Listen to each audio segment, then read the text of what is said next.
Bu yil faqat 4 nafar tojikistonlik Rossiya pasportini oldi.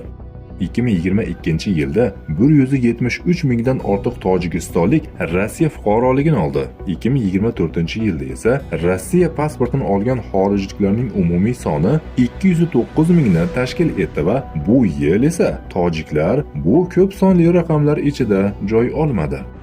Rossiya fuqaroligiga ariza beruvchilar sonining kamayishining asosiy sabablari Ukrainadagi urush uchun majburiy harbiy xizmatga chaqirish xavfi, Rossiya xavfsizlik kuchlari tomonidan migrantlarga qarshi qattiq reydlar, ksenofobiya, millatchilik va yangi Rossiya fuqaroligini olganlar uchun hayotni qiyinlashtiradigan qonunlarning qabul qilinishidir.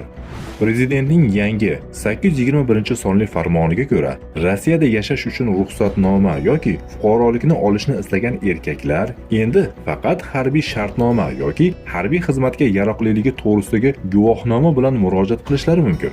Xorijliklarni yashash uchun ruxsatnoma olishdan oldin armiyaga xizmat qilishga rasman majburlash global pretsedent yaratishi mumkin. Bugungi kunda muhojirlar Rossiyaga ishchi kuchi manbai sifatida va Ukrainadagi urushni davom ettirish uchun safarbarlik resursi sifatida kerak.